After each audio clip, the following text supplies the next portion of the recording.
uma coisa que nos ensina coisas interessantíssimas ao exemplo maior de como se dá o processo de aprendizagem. Tudo que nós aprendemos na vida acaba se traduzindo, acaba sendo assimilado justamente em termos materiais. As nossas configurações, os nossos neurônios são estruturas materiais que vão se ramificando e se conectando, o que a gente chama de conexões sinápticas. E o nosso pensamento se forma justamente quando entre os neurônios, um e outro, a partir dessas conexões sinápticas, se transmitem pulsões eletroquímicas que fazem com que a gente memorize certas coisas, lance certas informações, etc. Lição de moral de todo esse processo. Toda vez que eu aprendo alguma coisa, eu apreendo algo. Eu acho que vocês devem sacar como é que é a linguagem. A linguagem ela se denuncia muito facilmente. Mas olha só, aprender é apreender, é pegar para si. Isso significa dizer que, de certa maneira, quando você aprende algo, essa coisa que você aprendeu passou a ser parte de ti, passou a ser parte da sua estrutura neural, da sua malha neural, porque é isso, lembra uma malha dos neurônios. Né? E a única forma de você, no final das contas, desfazer ou alterar uma estrutura neural é você oferecer novos conhecimentos ou você simplesmente destruir sua estrutura neural no sentido mais pleno da palavra. É impossível. Quando você aprende algo, você literalmente materializa essa coisa na sua mente. É a única forma de se desfazer dessa ramificação neural presente na sua mente é destruindo essa ramificação neural. Olha que coisa interessante. Isso não significa dizer que você não possa remediar, relevar, tentar superar, e supera, mas é muito complicado, né? Especialmente quando a coisa é levada a um extremo como esse. E isso acontece todo santo dia, né? Com milhares, milhares, milhões de pessoas. E o conhecimento, em grande medida, é isso. É uma materialização de uma estrutura ali que não vai sair da sua cabeça. Quando você aprende alguma coisa, aquilo ali passa a ser você, passa a ser parte de você. E até conseguir lidar com isso, bicho, é uma coisa absurda. Então, uma coisa como essa, sobretudo numa fase de desenvolvimento tão decisiva como é a infância, isso pode acabar com a vida, né? Isso, assim, em geral, acaba. Em geral, acaba. Eu tô sendo otimista aqui, né? Em geral, acaba. A pessoa, assim, perde todo o ânimo, porque assim, é um trauma tão brutal que você impede que a fase de maior desenvolvimento cognitivo ela se realize. Em períodos decisivos da vida, né, que infância, adolescência são períodos de amplificação da rede neural. Quando a rede neural ela é mais maleável. Quanto mais velho você fica, menos chances de ampliar essa malha neural você tem, mas ela se amplia ao longo de toda a vida. Só para ficar claro, conexões sinápticas se formam, outras simplesmente ficam, digamos, neutras em estado de hibernação, por exemplo, quando a gente às vezes aprende alguma coisa, mas não tem relação mais nenhuma com essa coisa. Por exemplo, matemática. Acontece muito isso com quem estuda matemática na sua infância. Passando ao longo da vida, você não tem mais relação com nada com matemática, mas se você começar a tentar rememorar certos tópicos da matemática, você começa a ativá-las, reativá-las no caso.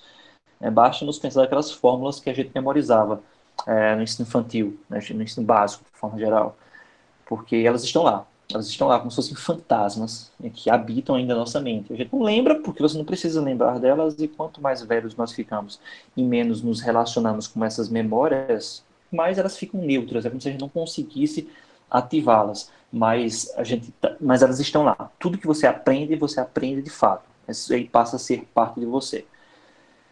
Eu também sou suspeito para falar, eu sou péssimo em matemática. Eu ainda me lembro do meu último ano no ensino médio, eu estudei com tanta raiva, né, tanta fúria, passando uma prova de recuperação, que eu disse, nunca mais eu chego perto disso.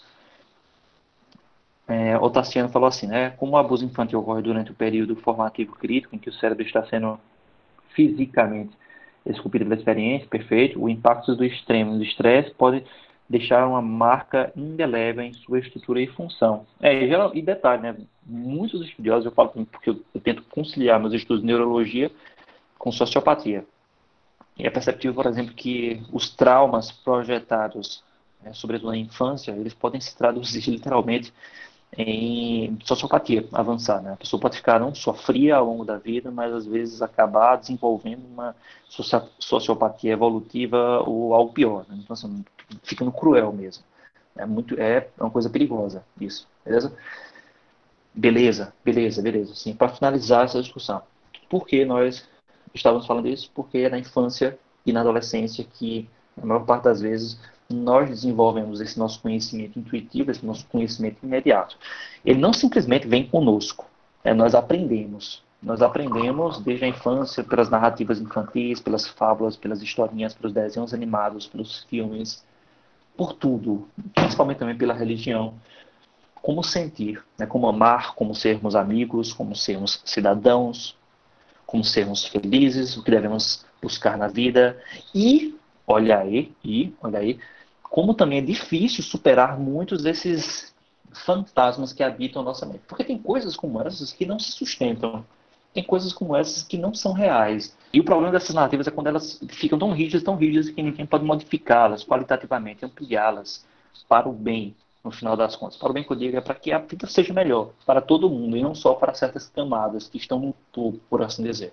Estruturas hierárquicas que se tornam rígidas ao ponto de serem injustas, ilegítimas e sem sentido. Né? E o que é que vai acontecer? Porque aí é que está a sacada. Se a educação sempre foi, ao longo dos anos, um processo de reprodução dos valores e princípios de uma sociedade, nem sempre as pessoas questionavam essas estruturas. Elas eram transmitidas naturalmente ao longo dos anos, séculos, milênios. Significa dizer também que em um determinado momento tornou-se uma prática, sobretudo no Ocidente, não é que o Ocidente seja melhor, mas tornou-se uma prática no Ocidente, questionar a rigidez que essas narrativas possuíam no mundo, a rigidez que essas respostas tinham para a organização e orientação da sociedade. E esse ano foi justamente 700 a.C. em diante. Claro que aqui eu estou frisando o centenário, né? Então, assim, é um cálculo grosseiro, mas a partir de 700 antes de Cristo, algo muda, sobretudo no território grego, mas existem teóricos, existem pesquisadores, entre elas a Anna Armstrong, eu acho que é isso, Anna Armstrong, né? Ela trabalha justamente com essa hipótese que a gente chama de período axial.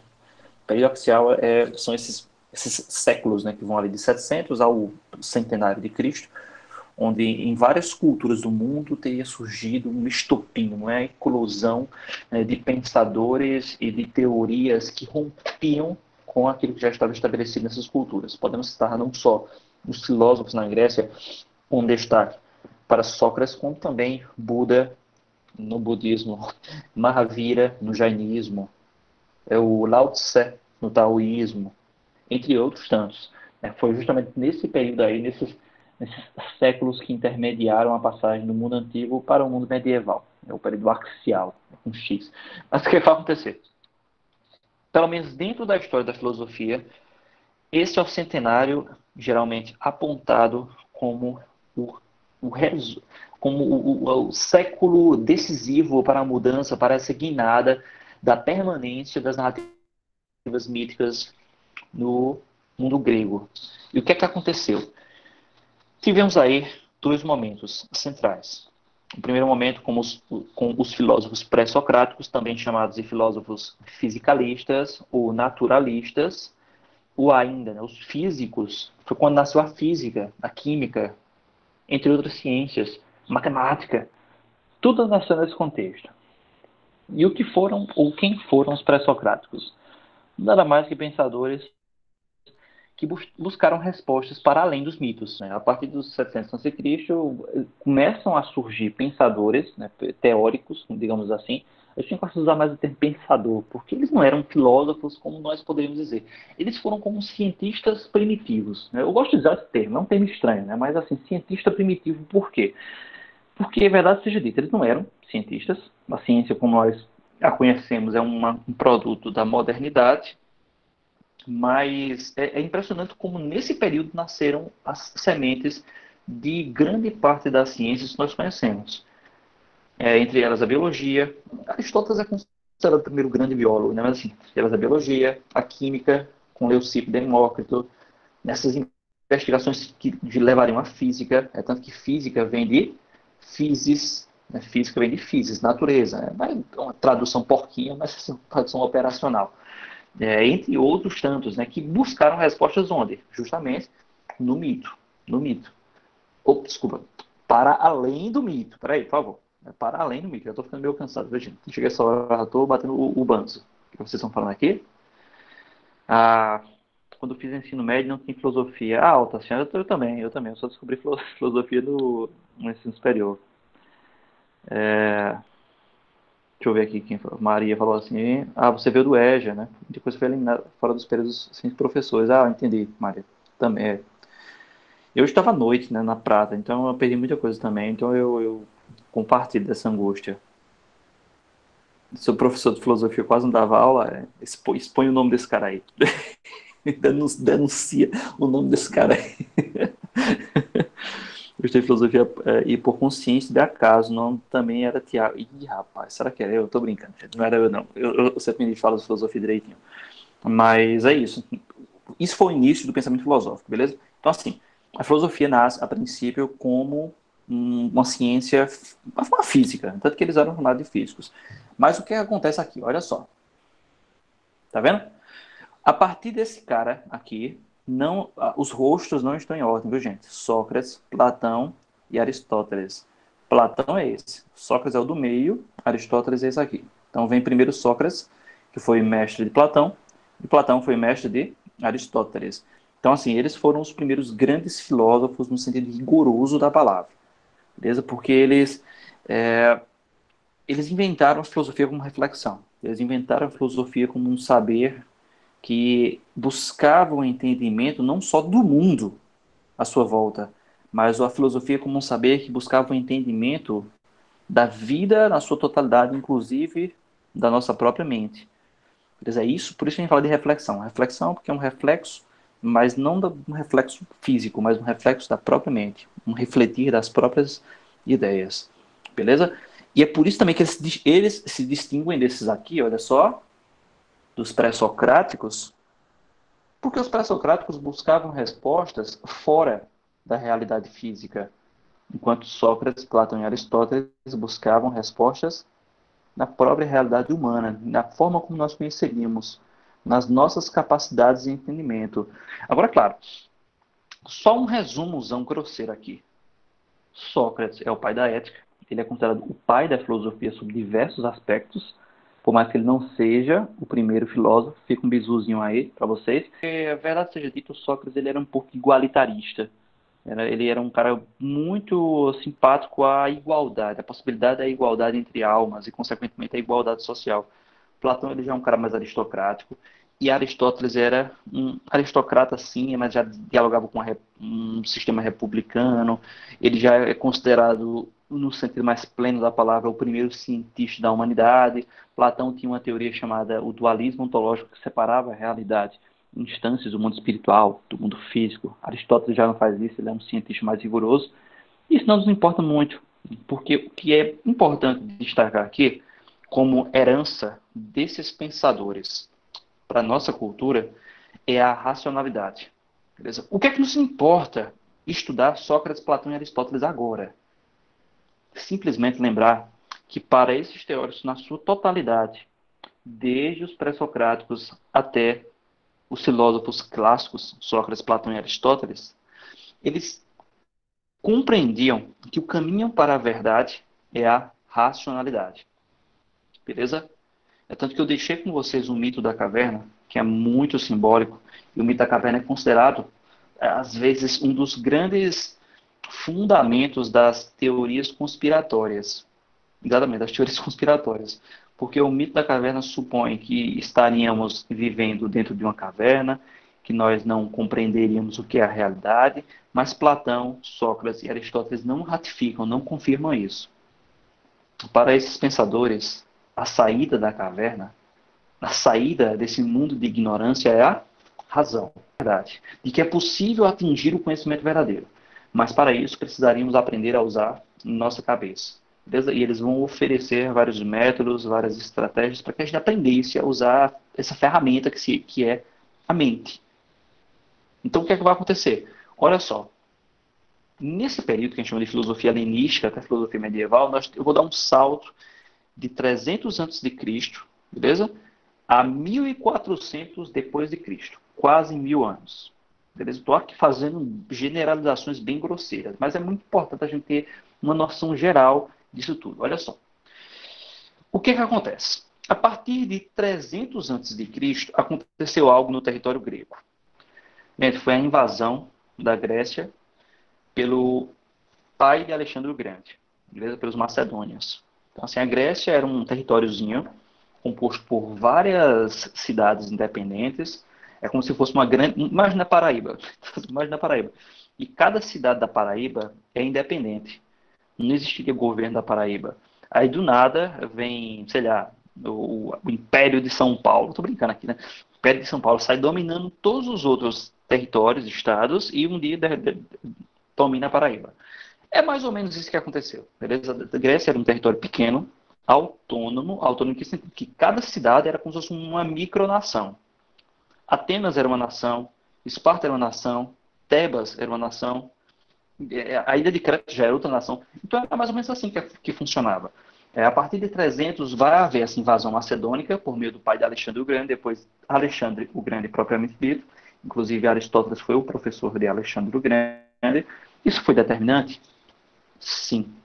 Sim, porque quando os macedônios, chegaram no território grego, eles ficaram encantados com a criação cultural dos gregos. Então eles ficaram encantados assim, com o número de livros que os gregos haviam publicado, sabe, com o teatro grego, sabe, com a poesia. Eles ficaram, mas essa galera é arrochada mesmo, sabe? Eles tinham uma coisa, realmente, a cultura grega é muito impactante. Não é que ela seja melhor, mas ela é muito rica em detalhes. E os gregos sabiam desse fascínio, né? Eles tinham criado um sistema político, gente, criar. Enquanto todas as nações do mundo eram monarquias, os gregos criaram um sistema democrático. Isso é muito revolucionário. Então, o que vai acontecer? Os macedônicos meio que pegaram essa cultura para si, meio que se identificaram, nós somos gregos, né? Tanto que, quando você vai estudar os livros de história, tem lá Império Greco-Macedônico. Mas, na verdade, é que eles não eram gregos, né? Tanto que os gregos tratavam os macedônicos como bárbaros. Eles não falavam nem a mesma língua.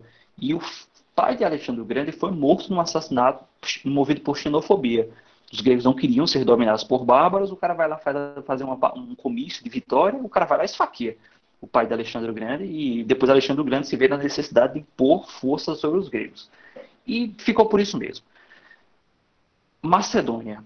A Macedônia assimila a Grécia e a cultura grega, expande essa cultura para o mundo. Olha só para vocês terem noção. Isso aqui é um mapa, né, grosso modo, é um mapa do Império Macedônico. A Grécia estava aqui. Vocês estão vendo?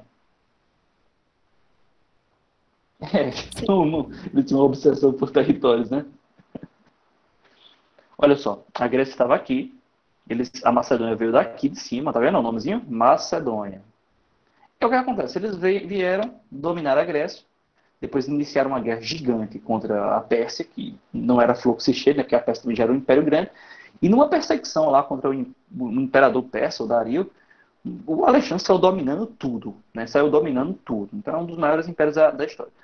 Qual é a lição moral que fica? Essa cultura grega estava nesse lugarzinho aqui, imagina a Paraíba, né? Cultura paraibana, fosse dominada ali por São Paulo, a galera de São Paulo chegasse aqui na Paraíba, pegasse a cultura paraibana e levasse para o Brasil todo.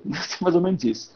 Eles foram espalhar a cultura grega e a filosofia grega para o mundo todo, que era conhecido naquele período. Inclusive para o Egito, né? Olha só, para a Índia, né? Para a Pérsia como um todo. Então, assim, foi uma coisa absurda. E é nesse sentido que a gente chama filosofia helenística. A filosofia helenística é a filosofia fruto da mistura da filosofia grega com outras culturas. Antes disso, era só filosofia helênica. Quando há essa mistura, a gente chama de filosofia helenística. Tudo bem? E no final das contas, tinha em vista finalidades morais, finalidades éticas. Inclusive, eu sempre digo, se alguém quiser ler textos de filosofia só por puro prazer, não só pela experiência de você ter ali contato com filosofia, leia textos de filosofia helenística, porque é muito rico. Né? Então, assim, os caras escrever demais. Eles não têm tantas pretensões metafísicas e, ao mesmo tempo, políticas, como os filósofos antigos tinham. Sócrates era super preocupado com democracia, Platão com monarquia, Aristóteles com um sistema aristocrático republicano. Quando você está nesse contexto imperial, os caras meio que tocam foda-se, sabe, para política, tocam dano, você quer saber da política, e começam a se preocupar muito mais com questões morais, com, sobretudo, a felicidade. Então, eles surgem várias correntes, uma delas é o ceticismo, outra é o cinismo, outra é o estoicismo, o neoplatonismo, o epicurismo. São várias correntes de pensamento que começam a investigar a possibilidade de se chegar a uma vida feliz, né? E uma das características mais legais da filosofia helenística é porque eles escreviam de forma extremamente convidativa. Todos os textos, qualquer um deles, você pegar qualquer texto de um filósofo helenístico, estoico, epicurista e por aí vai, é um texto bem escrito e convidativo, né? Porque Platão e Aristóteles escreviam bem, sim, mas era como se você estivesse lendo ali um texto acadêmico. Eles é muito denso, é muito pesado. Agora, você vai ler um texto de Sêneca, meu Deus do céu, assim, sem condições, é muito gostoso, né? O cara escreve como se estivesse te paquerando, né? Flertando com você. Então, é muito gostoso de se ler e é uma ótima dica para você dar presentes para sua mãe, para alguém que você gosta, porque a pessoa vai gostar de qualquer maneira, mas não tem para onde correr. Dito isso, olha só, a filosofia... Epa, peraí, deixa eu voltar para cá só para não dar o spoiler, né? Mesmo que já tenha dado. Dito isso, a filosofia helenística vai lá de 300 a.C. até 400 depois de Cristo. Perceberam? Final, queda da Grécia e depois o quê? Ela se expande por Roma e... Cadê meu cursor? Aí fica aqui, ó. Morre com o fim do Império Romano. Quando o Império Romano está caindo, a filosofia mística também acaba caindo. Por quê? Porque no final das contas a filosofia helenística acaba dando margens para o surgimento da filosofia cristã. Os últimos filósofos helenísticos eles tinham um contato muito íntimo e positivo com os primeiros cristãos da história, os primeiros movimentos cristãos, inclusive os históricos. E daí que nascem uma longa tradição de pensamento. Longa, viu, gente? Isso aqui tem mais de 1.000 anos. 1.000 anos. Essa parada de Idade Média como Idade das Trevas não existe. Isso é ficção. Os caras produziram pra caramba nesse período, mas a filosofia cristã, a filosofia medieval como um todo, porque não é só a filosofia cristã, a filosofia medieval se divide em filosofia cristã, filosofia islâmica, exatamente, tem muitos filósofos islâmicos. Na verdade, eles foram, em larga medida, os primeiros filósofos medievais da história, e os filósofos judeus. Fora uma tradição asiática, que o pessoal nem leva em consideração no Ocidente, por arrogância. Então é muito legal você ver que existiu uma longa tradição de pensamento cristã, e não apenas, mas que ficou limitada por uma questão de metodologia de ensino à teologia. A filosofia católica, islâmica, protestante, judaica é tão grande, tanta coisa que foi produzida nesse período, que acabou se dirigindo grande parte desses estudos para a teologia. Teologia mesmo. Virou uma área autônoma, pela simples impossibilidade de ensinar tudo isso no curso de filosofia. Então, geralmente, a gente estuda no curso de filosofia autores canônicos. Só para dizer assim, olha só, existiu. Mas é difícil se aprofundar na filosofia como um todo. É muita gente, muita coisa. E os caras assim escreviam, parece que não tinha mais nada para fazer mesmo, sabe? Para você acordar e vou escrever um livro aqui de 1.500 páginas. Uma coisa assim louca. Mas, só para destacar, olha, nós temos aqui 1.000 anos, mais ou menos, de filosofia cristã raiz, sobretudo a católica, que foi, em grande medida, a majoritária nesse período. E uma coisa que é pouco dita, um dos patronos da Igreja Católica, inclusive um dos primeiros filósofos da história cristã, era negro. Isso é muito legal. Santo Agostinho. Ele é africano, mas é negro, e ele foi um dos patrões, se não o maior. Eu considero ele o maior filósofo da tradição cristã medieval. E ele escreve também da mesma forma muito bem, de forma convidativa, fascinante, sabe assim, é genial. É como se ele quisesse conversar com você. Todos os textos dele são bons. E por que eu estou dizendo isso? Porque se você colocar aí no Google Santo Agostinho, é o mesmo problema de Machado de Assis. Você bota aí Santo Agostinho no Google Imagens, só aparece gente branca. Você fica assim, né? Um africano. Aí essa é a imagem mais próxima que você teria da imagem real de Santo Agostinho e existem poucas nesse sentido. Mas é bom você saber que o cara era um africano, era um pensador genial, é um dos patronos de uma longa cadeia de ensino ali. E é legal você saber disso, né? Pelo menos para mim é muito bacana. O que é que vai acontecer? Santo Agostinho leva consigo um pensamento mais platônico.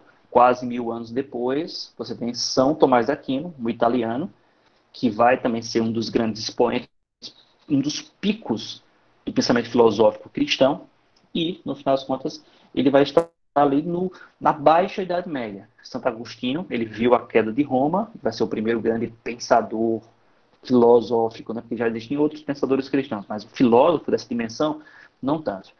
O primeiro grande pensador filosófico a inaugurar uma corrente de pensamento chamada patrística que advém justamente de Pater, dos patriarcas da Igreja Católica, e São Tomás de Aquino, que vai ser um dos maiores expoentes, se não o maior, da escolástica.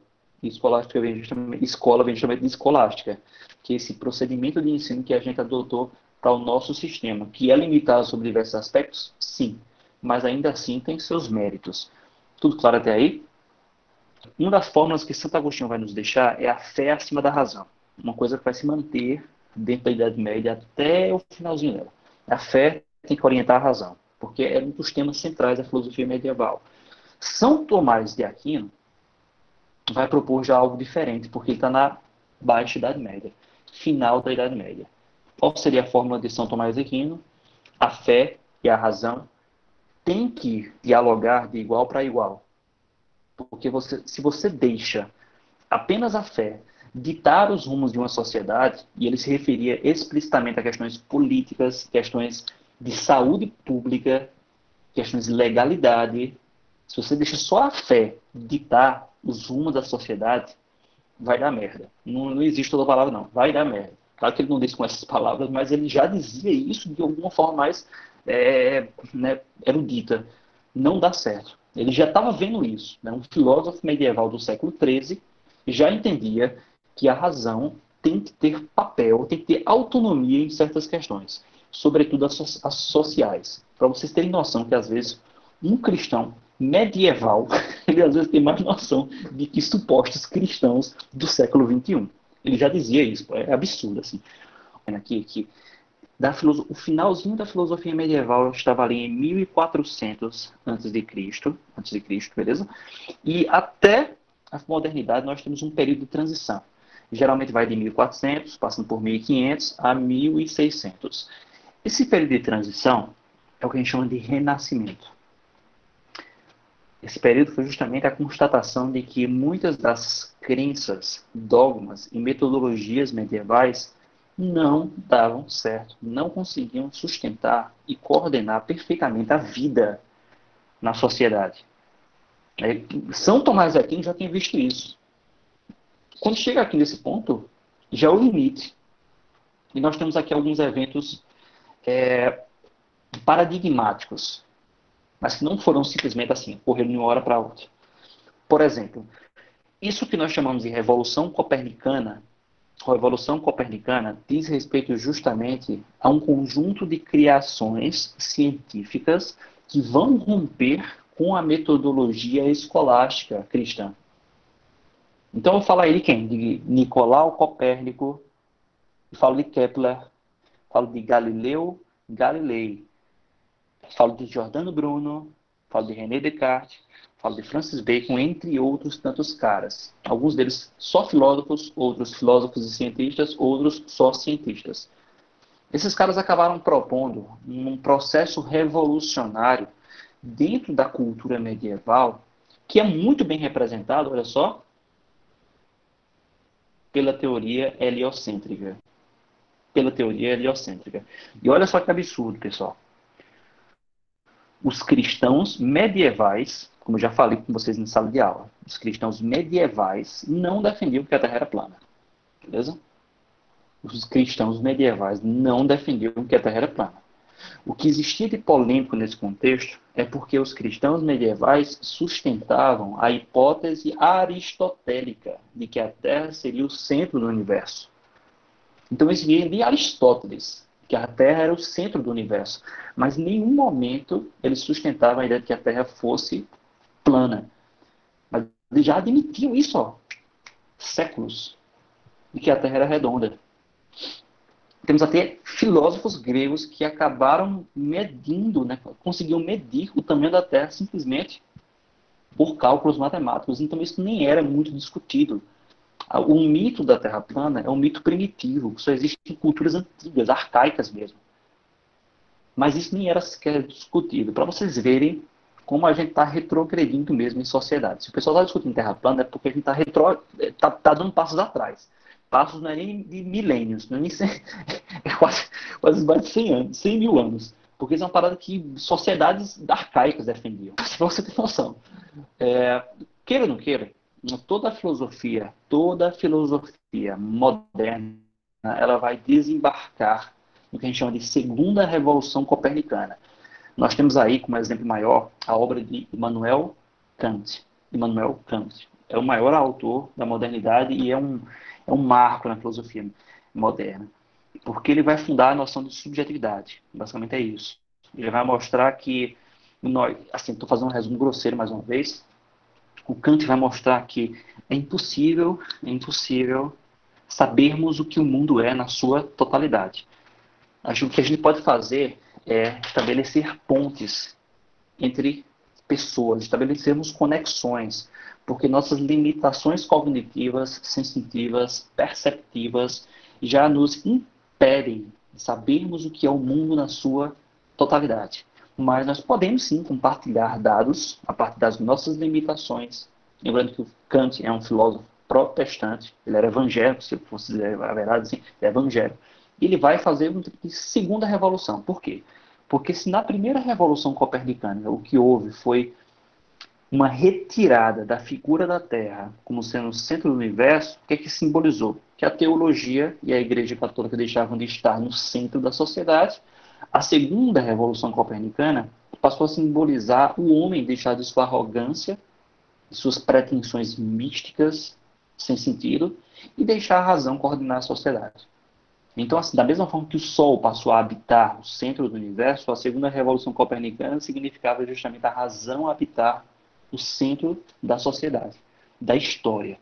E isso é muito simbolizado, por exemplo, pela Revolução Francesa, pela eclosão das novas democracias a partir do século XVIII, XIX, pela queda de monarquias teocráticas, absolutistas, pelo fim de regimes opressivos que a gente pensava que não iriam voltar. Né? Então, assim, foi um período de otimismo. A gente chama de iluminismo. Século XVIII, século das luzes. Um período de otimismo que foi abalado pela Segunda Guerra Mundial, no final da Primeira e Segunda Guerra Mundial, respectivamente. A gente vai chegar agora aqui, ó, século XIX, que a gente chama de filosofia contemporânea. Tudo bem? Deixa eu finalizar aqui que vocês vão entender onde eu quero chegar. Olha só, nós temos 3 personagens centrais na filosofia contemporânea, não apenas, temos muitos outros, mas não apenas. Temos Arthur Schopenhauer, Friedrich Nietzsche e Soren Kierkegaard. Estou trazendo como exemplos do pensamento contemporâneo. Beleza? Lembrando que no século XIX, ninguém falava, esta é a filosofia contemporânea. Não. Na cabeça de todos esses caras, eles eram modernos. Então tem inclusive um sociólogo muito conhecido da área de vocês, é o François Lyotard, que ele vai fundamentar essa noção de contemporaneidade ou pós-modernidade. A palavra que ele usa é pós-modernidade. Isso depois da Segunda Guerra Mundial. Beleza? Isso depois da Segunda Guerra Mundial. Mas até aqui não se falava de contemporaneidade. Mas hoje em dia nós estudamos os pensadores desse contexto como sendo contemporâneos. Tudo bem? Por exemplo, Marx é um pensador contemporâneo da mesma forma inserido aqui. Comte, Durkheim, pensadores contemporâneos. Mas para eles não eram contemporâneos, eles eram modernos. Modernos, isso é um conceito atual.